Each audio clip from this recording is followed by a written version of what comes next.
يا أيها الذين آمنوا اتقوا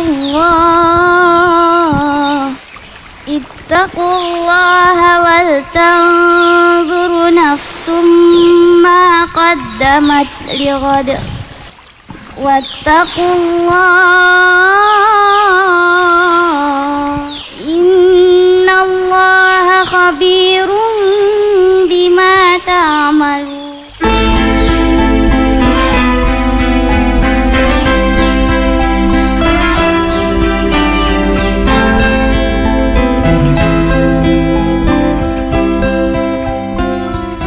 Dimensi Sejarah. Halo sahabat, terima kasih telah menonton. Jika konten kami bermanfaat, jangan lupa subscribe, like, and share. Dan jangan lupa tekan tombol lonceng. Mari sama-sama kita perhatikan sejarah untuk hari esok.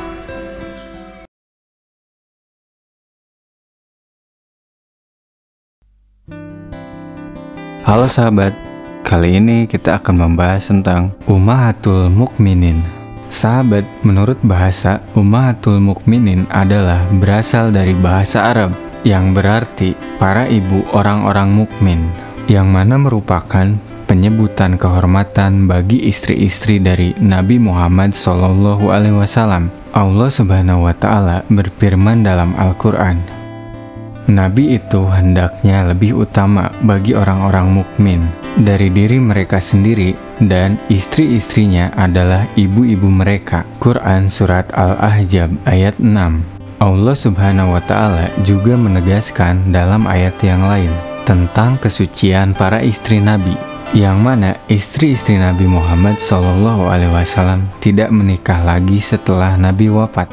Tidak boleh dalam kurung pula menikahi istri-istrinya selama-lamanya setelah Nabi wafat. Sungguh yang demikian itu sangat besar dosanya di sisi Allah. Quran Surat Al-Ahzab ayat 53. Sahabat, Rasulullah SAW adalah suri tauladan umat manusia. Beliau memilih menjalani hidupnya dengan penuh rasa syukur dan kesederhanaan. Pilihan hidup sederhana ini bukan disebabkan Rasulullah tak dapat hidup bermewah-mewah dan bergelimang harta, melainkan Rasulullah hendak memberikan tauladan bagi umatnya. Dikisahkan pada suatu hari, Rasulullah menjalani aktivitasnya di rumah tanpa terlihat adanya nyala api. Hal ini menandakan kondisi di rumah Rasulullah pada saat itu sedang tidak ada sama sekali makanan yang bisa dimasak. Akan tetapi hal tersebut tidak merubah apapun dari diri Rasulullah. Rasulullah tetap bermurah hati dan senantiasa memperbanyak sedekah, memberikan hadiah dan juga hibah. Rasulullah memilih jalan hidup dengan kesederhanaan ini tiada lain hanya untuk menumbuhkan ketulusan hati dalam mengharap hal apapun hanya kepada Allah. Nah sahabat, semasa hidup Rasulullah SAW didampingi oleh Ummahatul Mukminin, yang mana tiap-tiap dari mereka tentu memiliki keutamaannya masing-masing. Mereka adalah istri-istri Rasulullah SAW. Ummahatul Mukminin adalah ibu kita semua, ibu para mukmin. Sahabat, ini adalah Ummahatul Mukminin yang selayaknya patutlah kita mengetahui mereka. Yang pertama, Khadijah binti Khuwailid. Yang kedua, Saudah binti Jam'ah. Yang ketiga, Aisyah binti Abu Bakar. Yang keempat, Hafsah binti Umar. Yang kelima, Zainab binti Kuzaimah. Yang keenam, Ummu Salamah. Yang ketujuh, Zainab binti Jahsi. Yang kedelapan, Juwairiyah binti Harits. Yang kesembilan, Ramlah binti Abu Sufyan. Yang kesepuluh, Safiyah binti Huyai. Yang kesebelas, Maimunah binti Harits. Nah sahabat, mereka adalah Ummahatul Mukminin, ibu para mukmin. Sahabat, lalu bolehkah kita selagi anak dari mereka menyipati atau menggambarkan keindahan mereka melalui sebuah lagu atau syair? Berikut ini dilansir dari kajian Buya Yahya tentang bolehkah menggambarkan sifat-sifat Ummahatul Mukminin dalam bentuk jasadiah atau fisik. Mari kita simak sama-sama. Semoga kita selaku muslim yang senantiasa menjaga keimanan dan kemuslimannya dapat membentuk sikap dan cara pandang yang baru dalam menyikapi sebuah fenomena yang ada. Tentunya dengan sikap yang utuh dan sesuai tuntunan Al-Quran dan Sunnah Rasulullah SAW.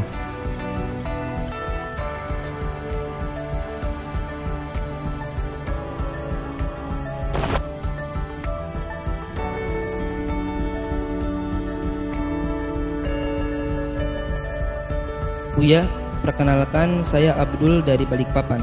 Ingin bertanya Buya, sebenarnya boleh nggak sih kalau kita nyeritain kehidupan Nabi Muhammad SAW dengan istri-istrinya dan digambarkan lewat lagu-lagu? Soalnya ada lagu yang judulnya Aisyah Istri Rasulullah, itu isinya nyeritain keromantisan Nabi, tapi di sisi lain waktu nyebut nama Sayyidah Aisyah, Aisyah saja, tidak pakai Sayyidah. Dan lagu itu banyak disukai sama anak remaja. Jadi banyak yang nyanyiin terus diperagakan, diilustrasikan seperti gambaran di dalam syair itu. Itu bagaimana Buya hukumnya? Karena lagu ini banyak dinyanyikan oleh masyarakat. Bahkan di liriknya juga menggambarkan ciri-ciri fisik Sayyidah Aisyah Buya. Bismillah. Manusia, semua dari kita itu bisa melakukan sebuah kesalahan, kaidahnya. Kemudian di antara orang bersalah terbagi dua. Yang melakukan kesalahan dengan kesombongannya, nggak bisa dia dinasihati, urusannya dengan iblis dia. Yang kedua adalah orang melakukan kesalahan, ada dua lagi macam, terbagi dua. Melakukan kesalahan, dia tidak dengan sengaja atau dengan sengaja. Kalau melakukan kesalahan dengan sengaja, yang perlu dibenahi adalah kesadarannya. Yang perlu dibenahi adalah hatinya. Kenapa dia melakukan kesalahan dengan sengaja? Ada melakukan kesalahan tidak sengaja. Nah, ini yang banyak dari kita. Kalau melakukan kesalahan dengan sengaja, ya tobat, sadar, selesai, diingatkan. Selagi tidak dengan kesombongan, mudah diingatkan. Tapi ada orang yang melakukan kesalahan dengan tidak sengaja. Ini yang banyak. Nah, ini mungkin akan kita kembangkan. Melakukan kesalahan tidak sengaja, ini husnudzan kita kepada hamba Allah dimanapun mereka berada. Orang yang membuat lagu itu, kita itu begini, kadang kita itu pengennya orang itu nggak salah, itu salah. Jadi kalau melihat kesalahan orang langsung dihabis. Loh, memang kita ini selama ini bergaul dengan siapa? Dengan manusia, bukan dengan malaikat kok. Kita ini kadang-kadang masuk kutub ekstrim. Semua orang kalau salah langsung dihabis, jeder. Wah, dianggap gak punya kebaikan sama sekali. Ini juga salah. Ekstrim yang lain lagi adalah salah sudah dibela, sudah salah dibela. Ini juga nggak benar nih, dua kutub yang salah ini. Melihat orang salah, nggak memilah-milah, nggak bisa. Pokoknya salah begini langsung dihabisin. Kadang di media, di eksos ini, lu kok merendahkan orang? Memang kita ini selama ini dengan siapa? Dengan manusia bisa salah. Kita pun yang ngomong punya salah banyak kok. Sisi lain, sudah salah dibela. Ini semuanya nggak benar dua model manusia ini. Maka ayo menjadi orang adil di sini. Jika ada orang bersalah, ya, itu adalah kalau memang atas dasar ketidaksengajaan, kita kembalikan kepada Allah, semoga dia mendapatkan kebaikan dalam niatnya. Jangan langsung habis jeder. Mungkin niatnya baik, kita tidak tahu itu. Nah, berkenaan dengan kisah lagu tentang Siti Aisyah itu, nah ini kita masih husnudzon. Semoga yang membuat lagu itu niat baik. Memang di sana ada provokasi, ada hamba-hamba yang mencoba merendahkan Sayyidah Aisyah yang tidak pernah rendahkan, dimuliakan oleh Allah. Ada sekelompok orang semacam itu. Lalu muncul lagu-lagu tentang Siti Aisyah. Satu sisi mungkin niatnya baik. Nah, ini kita kembalikan pada niatnya. Insya Allah, dan ini husnul yang menyusun syair tentang Siti Aisyah itu sampai dilakukan itu, insya Allah saya tidak kenal. Insya Allah niatnya baik untuk mengangkat tentang Siti Aisyah, agar orang mensuri teladan Siti Aisyah. Dari sisi ini sesuai dengan niatnya adalah baik. Akan tapi kita semua manusia, kadang kita melakukan kebaikan, kadang dibarengi dengan kesalahan. Tinggal kita tegur kesalahannya saja, beres. Siapa yang tidak pernah bersalah? Siapa yang sempurna dalam melakukan? Kita melakukan sholat kadang ada salahnya, takbirnya kurang begini ada. Kita melakukan zakat ada kurang ini. Ada kekurangan tuh wajar. Hanya yang penting adalah yaitu kita sadar kalau kurang, yuk kita benahi. Maka berkenaan tentang kisah syair Siti Aisyah yang disandungkan itu, kalau benar syair yang itu yang dilakukan itu, maka kita husnudon, semoga yang membuat syair mendapatkan pahala besar dari Allah karena niatnya baik dia. Adapun ada kekurangan di dalam syairnya, ya itu adalah sifat manusiawi, sudah kemanusiaan, sudah manusiawi. Ada kekurangannya, tinggal yuk kita sempurnakan. Tidak perlu kita menghujat orang semacam ini, nggak ada. Dia niatnya baik, menghadirkan kisah Siti Aisyah yang baik. Hanya kalau ada kekurangannya, mari ayo kita benahi bersama. Dan semoga yang membuat atau yang menyenandungkan mendengar suara ini lalu mencoba mengubah liriknya. Baik, jadi seperti itu. Jangan langsung kita habisin seolah-olah nggak punya kebaikan sama sekali. Ini ada hal-hal yang baik, menjadi orang kenal Siti Aisyah, rindu untuk kenal Siti Aisyah dan sebagainya. Mungkin ini dari sisi kebaikannya. Cuman kalau ada kesalahannya, ayo kita benahi bersama. Pokoknya gini deh, kalau orang jangan merasa benar gak ada salahnya, itu sudah salah gitu. Atau menganggap orang harus benar terus gak bakal salah, ini juga salah. Kalau ada kesalahannya bagaimana? Nah, ini berkenaan tentang syair-syair Siti Aisyah itu, kita akan kembali kepada kaidah. Bagaimana? Ini pertanyaan besar. Apakah diperkenankan kita menyifati istri-istri baginda Nabi dengan sifat-sifat jasadiyah, jasadnya? Ulama memberikan rambu-rambu di sini. Sayyidat Aisyah, Sayyidah Khadijah Kubra dan yang lain adalah ummahatul mu'minin. Kami yakin Anda rindu syafaat Rasulullah. Kami yakin Anda semua adalah orang yang ingin mulia bersama Rasulullah. Dan termasuk membuat syair itu insya Allah tidak terlintas di hatinya untuk merendahkan istri Rasulullah. Cuman kalau ternyata ada syair yang perlu dibenahi, ayo kita benahi bersama. Mungkin ada pakar ahli dalam buat syair, dirubah syairnya. Ini kaidah di dalam membicarakan jasad Nabi. Kalau jasad secara umum adalah sah. Misalnya apa ya? Tidak mengarah kepada sifat-sifat yang spesial. Karena itu adalah ibu kita. Coba kita dengan ibu sendiri, adik sendiri, kakak sendiri, laki-laki. Anda laki-laki, normal, sehat pikiran, sehat hati, nggak mungkin bisa membayangkan atau menceritakan tentang sifat-sifat sisik detail tentang adik perempuannya atau ibundanya. Mohon maaf, tentang bibir, tentang ini, nggak bisa. Nggak bisa. Khusus mahramnya itu nggak bisa. Kecuali sudah hatinya rusak karena nonton yang enggak tonton ini, sampai naudzubillah sampai ada orang melakukan kehinaan dengan saudaranya sendiri. Ini berbeda. Tapi normal, sehat, punya kemuliaan, nggak bisa menceritakan tentang detail fisik ibundanya. Bagaimana yang bakal didengar oleh orang, sementara wanita akan dijaga, ditutup. Menyebut tentang fisik yang sangat pribadi kepada orang lain, dan orang itu bisa saja laki-laki membayangkan, oh ibundamu, nggak bisa, nggak punya adab. Makanya para ulama mengatakan bahasanya kalau bicara tentang mensifati jasadnya istri-istri Nabi, jangan, tidak boleh dilakukan. Itu ibunda kita, ummahatul mu'minin, ummahatul mu'minin. Jadi jangan sampai kita menyifati sifat-sifat jasad yang semua orang akan membayangkan tentang oh ininya ini. Bahkan segala sesuatu yang ada hubungannya dengan jasad, mari kita tepes itu ibunda kita. Ibunda kita itu Sayyidat Aisyah. Bahkan wanita-wanita mulia seperti Sayyidat Fatimah Zahra, kita tepis, kita buang. Kalau ada pikiran-pikiran tentang bayangkan tentang ini. Adapun penyebutan Nabi tentang Humairah, banyak riwayat tentang Humairah, ada riwayat palsu, tapi ada juga hadis yang benar tentang Humairah. Waktu itu tentang baginda Nabi di saat ada orang Habasyah, dakhalal Habasyah yal'abun, kemudian Nabi kan aturidina antanduri atuhibbina antanduri ya Humairah, ya Humairah, apakah kau ingin melihat wahai Humairah? Nah, tapi Nabi menyebut Humairah. Lah Humairah itu dalam bahasa Arab itu apa?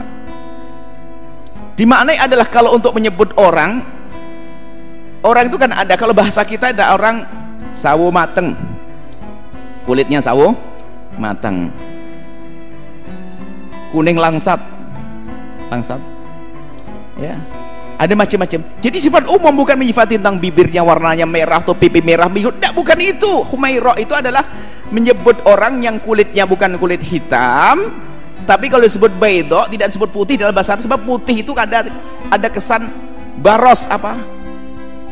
Belang. Jadi tidak sebut putih tapi khumaira. Itu adalah bahasa Nabi. Itu bahasa Nabi untuk istri Aisyah. Dan kita tidak perlu mengembangkan makna ini menjadi kemerah-merahan ini itu dia. Hati-hati, jangan itu. Ini nasihat. Jika mendengar silahkan dengar. Ada syairnya?